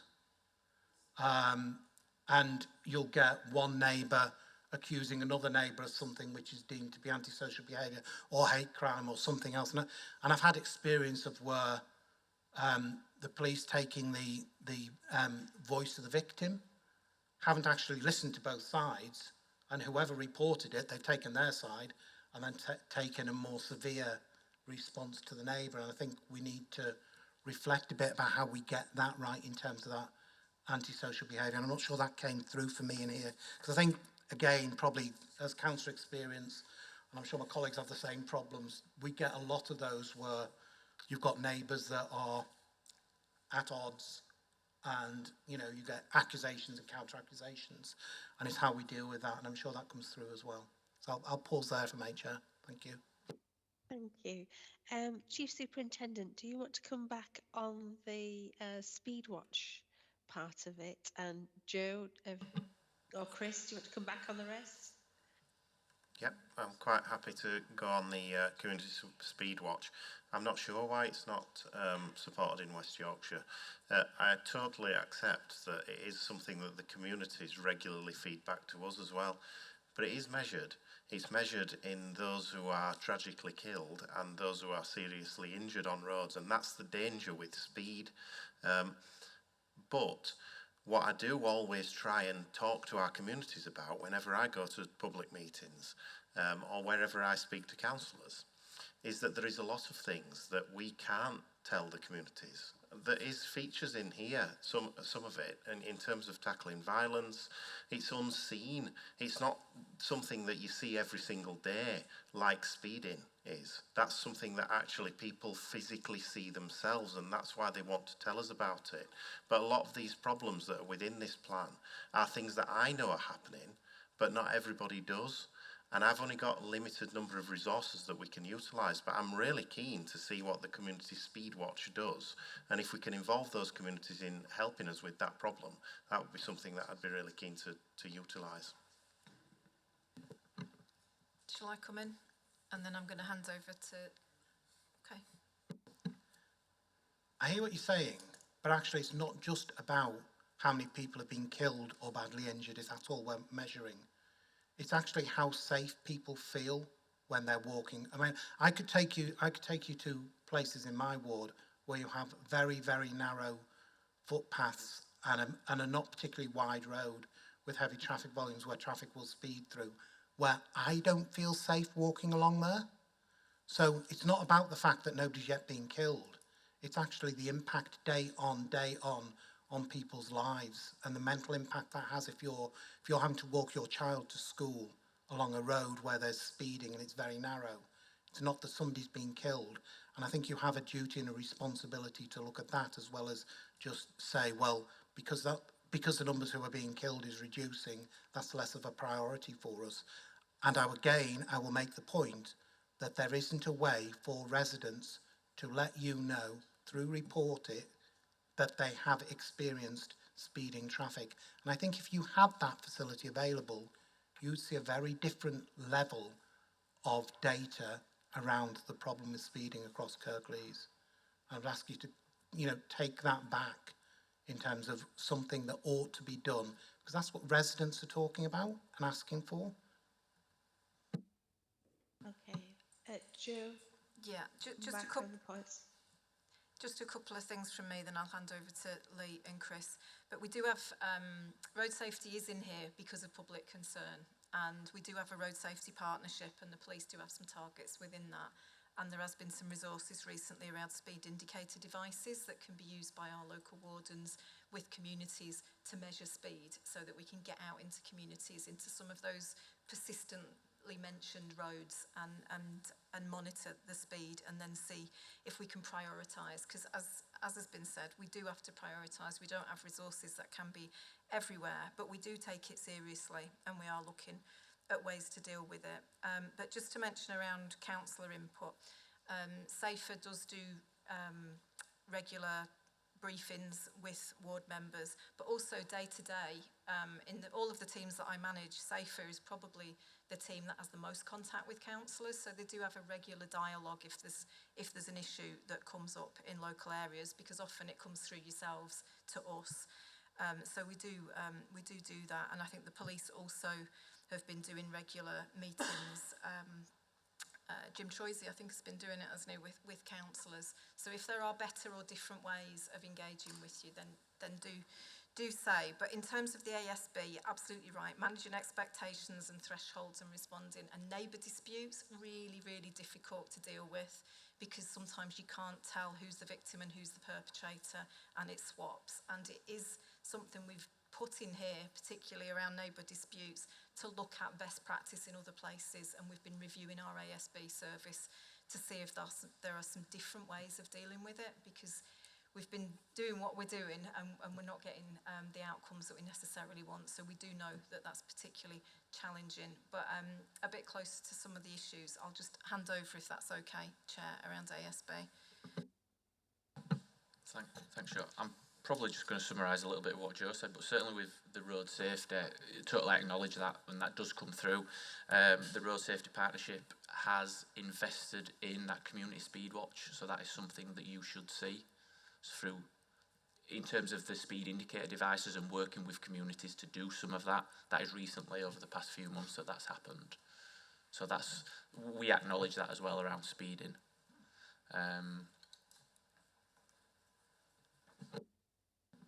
Can I come back? Because I probably raise speeding with highways all of the time. Nobody's ever mentioned there's a community speed watch capability or capacity within the council. So I don't know where it's being used or who's. Yeah, but I still don't know anything about it. And I talk about it honestly, I talk about it nearly every day. I mean, I was with Graham West on Thursday night talking about speeding. Nobody's mentioned anything to me, so that's not coming through. On the point about the engagement with Safer Kirklees, absolutely. So Martin in my patch I know very well and speak to regularly. It wasn't about that. It was about the production of this document. Specifically the production of this document, I didn't feel as though as councillors had any input or involvement in. Okay, thank you. And can I suggest that the speed indicator discussion, perhaps you could have that offline because you've got others waiting for questions as well. But it'd be interesting to see when the speed indicator devices actually go back in place. Because we've been waiting some considerable time for highways to actually install them again. Okay, Joe, do you want to come back on anything? I don't think so, unless I've missed anything. Okay, thanks. Councillor Hussain. Thanks, Chair. Just a couple of comments and questions. There's something mentioned in the document about resilience and perceptions. We're dealing with antisocial behaviour and crime of various natures. We don't want our communities to become resilient against that because that would create a bigger issue. So it's just the wording there that I have an issue with. And the idea of changing people's perceptions when there is a problem there. Because again, that's going to increase the issue. And before you know it, you're going to get a bigger problem on your hands and more resources needed to tackle it. So we need to look at prevention rather than a situation escalating further. I think, and I've heard this a number of times, given the cuts and resources, I can only imagine what it's like, Inspector, to be working. I was shocked to hear that sometimes it takes one police car with 2 officers to cover a very, very large area. And obviously that's purely down to resources and cuts and fundings from the government. In fact, in our area, I'd like to just highlight, I think it was Councillor Mark Thompson that actually raised the issue around, and we all did, collective about speeding, and then we had to fund, in our own ward, had to fund officers to manage high-speeding vehicles from our own ward councillor budget. So there's an issue around here that's probably beyond this panel, and that is having adequate funding resources for the police to actually do the job that they've been designed to do. So I think that's something that's beyond this panel that I wanted to just mention. I think neighbour disputes is another large area, and I do agree with Councillor Taylor about that. It's very difficult to know, and it's good to hear that we're looking at best practices from other local authorities. In terms of the speeding cameras, I know that the Chair mentioned about highways implementing that. My understanding is, and please correct me if I'm wrong, Inspector, is that there is a set criteria by the West Yorkshire Prevention Service, which basically means that you have to have a number of medium to high fatalities in order for a speed camera to be implemented somewhere. And if that is correct, and again, it's probably beyond this panel, that needs to be looked at and reviewed at. And I do... 2007 memorandum from the Department of Transport. Yeah. So I was just talking about the speed indicator devices. Yes, so the criteria... Not speed cameras. All right, okay. So both things, in terms of whether it's a speed indicator or a speed camera, we're both there to reduce, obviously, casualties. And I know it's about behaviour change, and sometimes simply these devices can not always be the solution, but sometimes it can.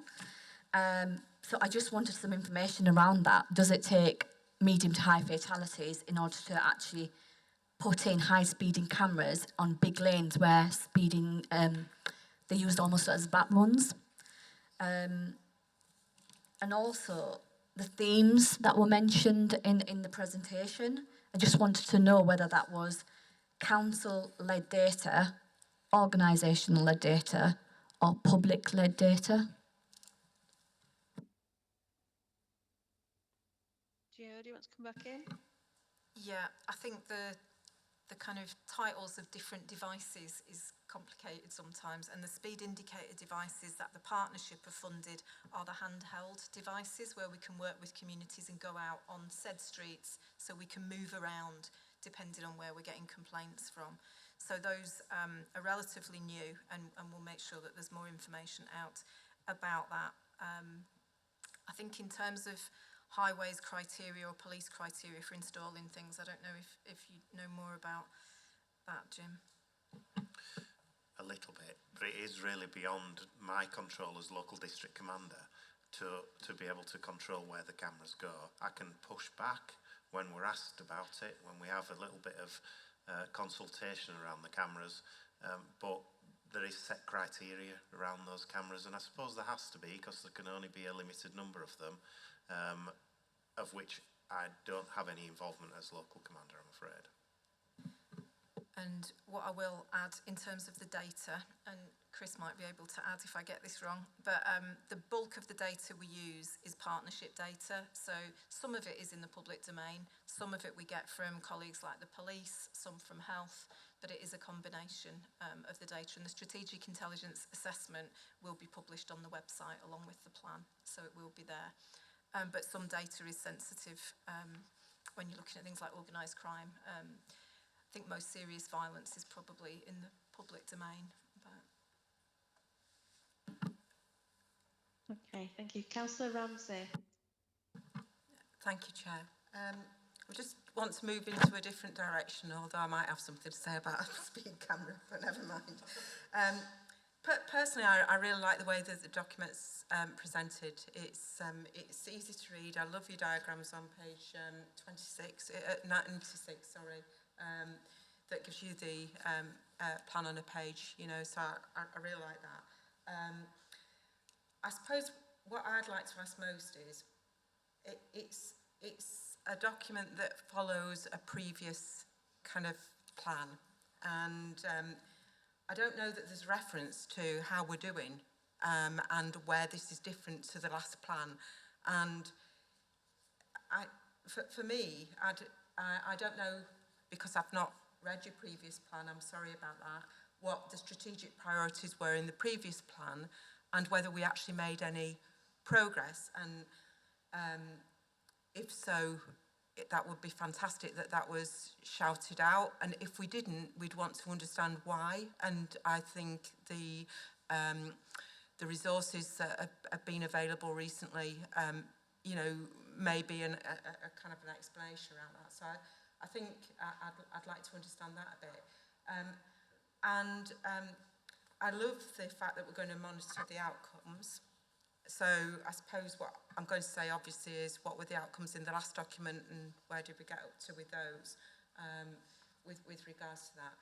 You've got a really comprehensive list in these 4 priorities, and I'm trying to understand, apart from the nuances around speeding, because I read road safety as including speeding, I'll be honest, when I read it, apart from the nuances around speeding, and I do agree it is something that is brought up with us pretty much every day, what's missed? Because it feels like the whole caboodle, so perhaps you shouldn't tell us what's missed, because people might then understand what we're not, but I'd be really interested to know. So I think I'll stop there, but those are the kind of questions. Although I will say, just as the only speed camera in our ward that is not active is because it's waiting to be digitalised and it's been waiting for a very long time. So I'm presuming that's a resource issue too. But I didn't want you to not have a speeding thing from us. Thank you. I'd just clarify as well that speed cameras are put in through the West Yorkshire Casualty Prevention Partnership. Okay. All right, Joe, do you want to come in? Yeah, thank you. I would agree. There's a lot in the plan, and the vast majority of it we are already doing. I think there's some slight shifts around priorities. Violence against women and girls has been an emerging priority over the past year or so. Water has come up as more people are out swimming in reservoirs, and wild swimming has become more popular. But I think in terms of the measures, we will be doing quarterly updates for Communities Board. Those are the board measures.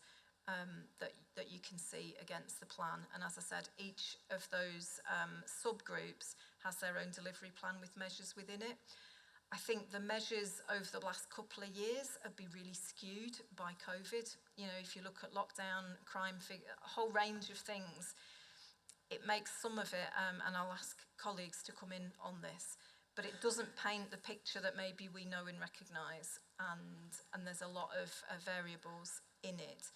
But I think I don't know whether, Jim, you want to say something about crime particularly. So the last 2 years has been difficult to know if we've made any progress, and crime changed. So neighbourhood disputes went up massively because everyone was at home, but nighttime economy crime went down massively because everything was shut. So it's the last year or two, it can be quite difficult, and some of it is about what people know and what they've experienced. But we think this plan going forward, we've got a much clearer, measurable, benchmarkable set of measures that will give us some indication that we're making progress or where we're not. So if I can just ask Jim if he wants to comment. I do want to comment. I'm really actually grateful, first of all, that it's not just a speed camera question, but secondly as well, that you've raised about the outcomes, because I think it's something that we don't do enough of around publicising those outcomes. And I don't know whether you're aware that Kirklees has the lowest crime per 1,000 population of anywhere in West Yorkshire, by quite some way, actually. But that's, if I went out and asked the residents of Kirklees if they knew that or thought that, I think I'd get a very different answer. But I think there's a lot we can do in order to sort of celebrate those good things that we've actually done. That doesn't mean to say that it's where we want it to be. It really isn't. You know, there's always an opportunity to reduce it even further. But in terms of the priorities as well, you know, we're used to having lots of priorities in policing because we are asked to do lots of different things. And what I'd like about this partnership plan actually is how it separates it into those areas that we can really focus our officers on. Because I share your point around the fact of our limited resources. We can only do so much. And the help of the communities in doing that extra work is absolutely vital in everything that we do. Okay, thank you. Can I ask a question about organised crime and serious violence? You've got some outcomes here that you wanting to disrupt organised crime and reduce serious violence. And I just wondered how the different partners are working together to look at those specific issues. Yeah, I'm all right to come in on this. So it is a complex problem, organised crime, serious violence. But I do think it is something, again, that we have made great strides and only been able to do that by working together with very structured meetings around a gold, silver and bronze structure within the partnership, where we have our strategic aims, then we have our operational aims and the actual doing of that operational aims within the bronze group. So we actually see exactly what has been happening. And again, one of the positive outcomes that has happened in the last 3 years. 3 years ago, and criminal use of firearms is something that is particularly something that we can gives us an indicator about serious violence and organised crime in an area. It's reduced by over 50% in Kirklees in 3 years, which is again a really positive story. But those groups that we have are all very much a partnership with everybody involved. And without that partnership, I'm absolutely sure we couldn't have achieved the results that I think we are achieving without everybody. Okay, thank you. Chair, could I just add something to that? Yeah, because we do have an OCG and violence group that meets that Lee's involved in, and we do a lot of early intervention work with our voluntary sector. It might be worth just saying a few words about that, which is about the prevention side, which is a real theme in the plan. Yep, so we've had to coordinate the work around serious and organised crime and violence reduction, and with the first district in West Yorkshire to bring those two things together, because we acknowledge, like I said earlier, that victim offender locations are very similar in nature. Because of the vast area of Kirklees, we've had to identify key areas that we're going to engage and do pieces of work in. So we've identified using the data and intelligence, and we've tried to work with community groups in those localities, so additional funding through the West Yorkshire Violence Reduction Unit, working with community groups around that. We've then tried to do wraparound with the local primary schools in those particular wards as well, and then follow that up with the secondary schools as well, with education. In and amongst that as well, working very closely with the police, we've tried to use strong enforcement in those areas as well. So we've tried to go all the way from the prevention all the way up to the enforcement, and work closely with that. And those structures that Chief Superintendent mentioned, they've been fundamental to that, certainly on an operational level as well. So, but a lot of this work is reliant upon additional funding through the West Yorkshire Violence Reduction Unit, etc. Okay, thank you. And can I just ask as well, on strategic priority 2, you mentioned about our housing and substance misuse service.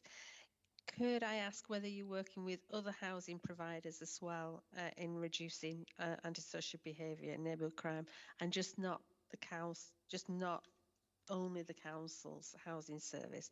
And on priority 4, you've got ensure the development of a Kirklees drugs and alcohol strategy. Do you have any timescales when that will be put in place? Because that is obviously quite a key document that is needed. Thank you. Chair, in answer to your first point then, yes, we do work with other housing associations, so yes. And in relation to the drug strategy, we've got a workshop coming up just before the summer. That's just been planned at the moment, and with a view to pulling the strategy together just after the summer period, and certainly in 2022. Okay, thank you. Councillor Taylor. Thank you, Chair. It was just a point of clarification around the speed cameras. So the speed cameras are the criteria for a speed camera was set out in 2007 by the government in a Department of Transport memorandum. There are 3 main criteria. The criteria are the average speed, and I think from memory it's the 85th percentile within a 1 kilometre area that you're looking at. It's the number of fatalities that have occurred, and then the number of accidents. And by accidents, they do get points dependent on the severity of those accidents. And there's a criteria that you have to meet, and it's only if you meet that criteria that a speed camera can be provided at the moment. I know all of this because I don't think that's good enough and I'm trying to get it changed. But it's 2007, so that's how long back. But if you think back that long ago, it was, at the time, there was a view that there were too many speed cameras and they were cash cows. And there was a push for the government to do something about it, which they then did. Now we're going the other way and going, we don't like them anymore. Well, no, we do like them now. Can we have more of them? But at the moment, there is that strict criteria. So it's not that the police or anyone else is not allowing us to have them. There is a threshold that has to be met. It was just for clarification, really, Chair. Thank you. Councillor Hussain. Thanks for that, Councillor Taylor. Yeah, it was quite long criteria that I got through email, so it took some time getting my head around it, but I totally understand it's not within the police's remit. I was just shooting my shot to see if we've got the man in the room, if he could assist us with that, really, in changing that or taking that forward. I guess what I wanted to bring up is the drug and alcohol strategy service. And obviously whether that's going to link in with mental health services within the NHS and NHS in general, because my understanding is when someone has a drug and alcohol issue, the first point of contact would be their GP or primary care service, and from there on the consultation would decide whether that person was willing or wanting to change that behaviour, and for them to be then referred on to a specialist service. And if we are creating our own strategy, just to be mindful that we are linking into those services and not creating something completely new. Shall I respond, Chair? Yeah. So the work that we're doing around the strategy, although I chair the group, it's really serviced by public health, and they're the experts in this. And I come at it, obviously, from a community safety perspective, but it is about bringing in a whole range of partners. So they do the commissioning for substance misuse services, and the strategy will be based around the government strategy in terms of the 3 strands. So there's early help and prevention, there's treatment and recovery, and then there's enforcement. So we are running workshops based along those 3, because some people are more interested in one than the other, and then we'll come out and start talking to wider groups. So because we know it impacts on domestic abuse, it impacts on a whole range of different areas. It isn't something singular on its own. So yeah, we're well connected in with the health colleagues on that one, and they have been continuing to progress the service and commission recently some new services around substance misuse. I think the contracts were coming to an end, but we were waiting for the government's strategy to come out, so which it has now.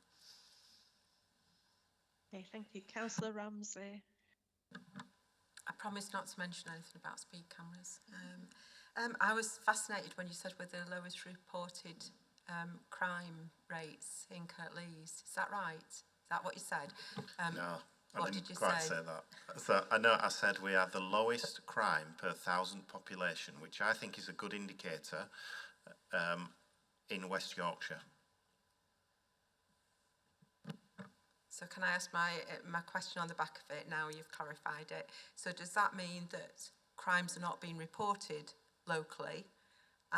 Because that would be my understanding, speaking to local residents, that there is a lot of antisocial behaviour that they have reported in the past and no longer report because nothing gets done. That's the repeats that I get.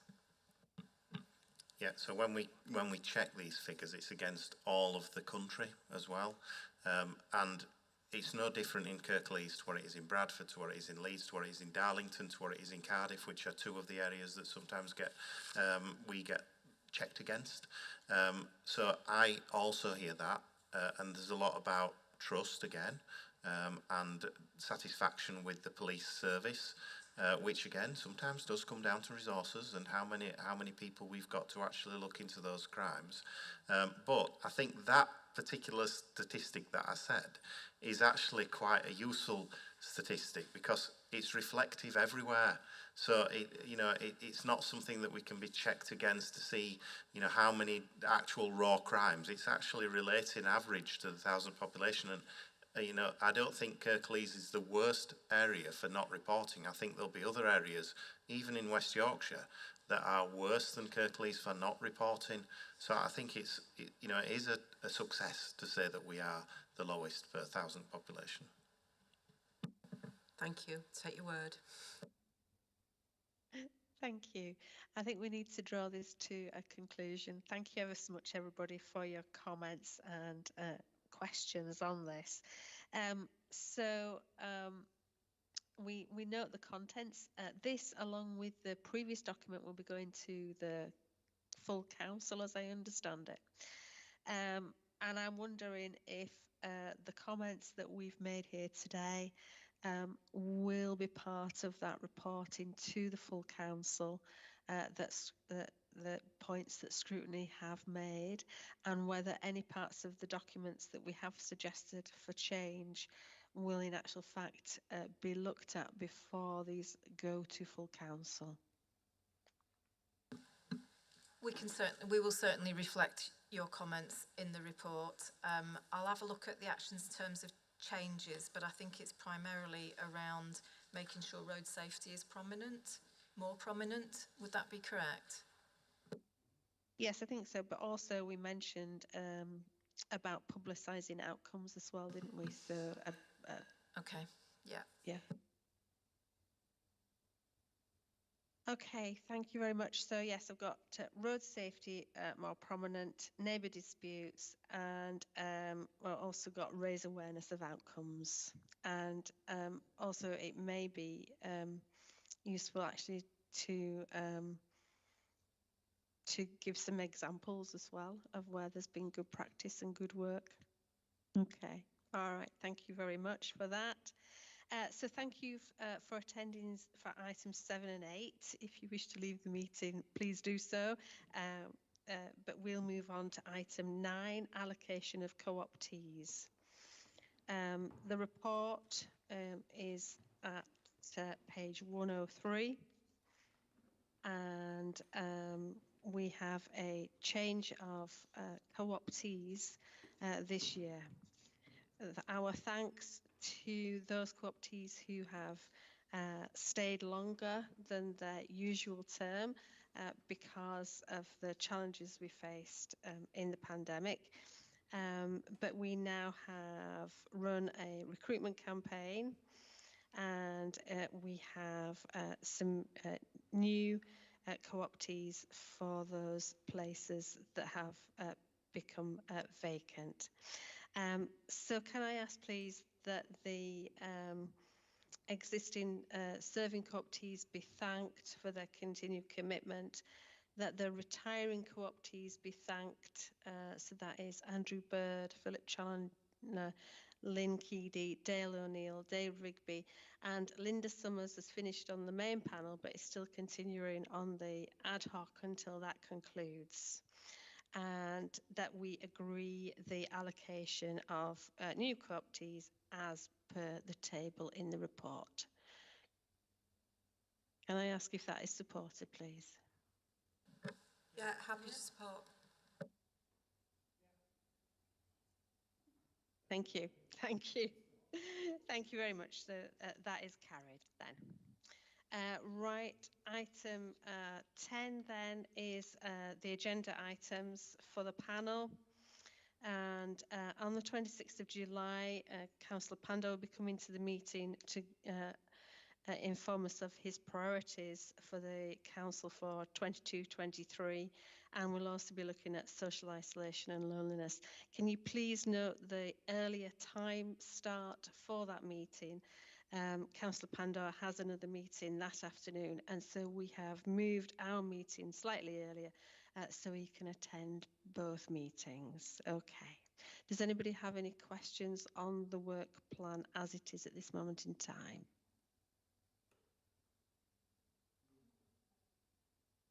No. Yeah. So sorry, Liz. I do, and it's something I have fed back to executive governance. That meeting on the 26th of July, the time slot for that meeting overlaps with cabinet, but it also they're both being held in the same room. So at the moment they look like they are. No. This is why we've moved it earlier, and we're sorting that out. Right. Okay. Okay. All right. So that is in hand, Councillor Taylor. Very definitely in hand. We wouldn't want to overrun and cabinet not to be able to start at its usual time. Okay, thank you ever so much, everybody. Councillor Ramsey would like to speak, Chair. Yeah, I'm so sorry, it was just on the agenda, the work plan. What drives things actually getting to us, Liz? You know, how have we managed to get to this schedule? So this is provisional until we hear Councillor Pandor's priorities. So just like the other panels, then we will look to see what we would like to scrutinise from Councillor Pandor's priorities when we have those in July. Yeah, I'm just trying to understand. We've got September and November drafted. Where are they raised for them to then come here? That's what I was trying to understand. Sorry. Okay, all right. So Management Committee has the responsibility for the crime and disorder scrutiny, and therefore that is why there is always crime and disorder items on the work plan. And the 13th of September, one of those has been before to SMC. One of them has been to me to discuss previously and asked for it to be brought at a later date. And so these are provisional at this moment in time to see if they can be put in or where they fit in work plans going forward. Okay. So, for instance, the heritage strategy came to OSMC last year. Thank you. Okay, you're welcome. All right, thank you ever so much, everybody, for today's meeting, and we'll close the meeting. Thank you.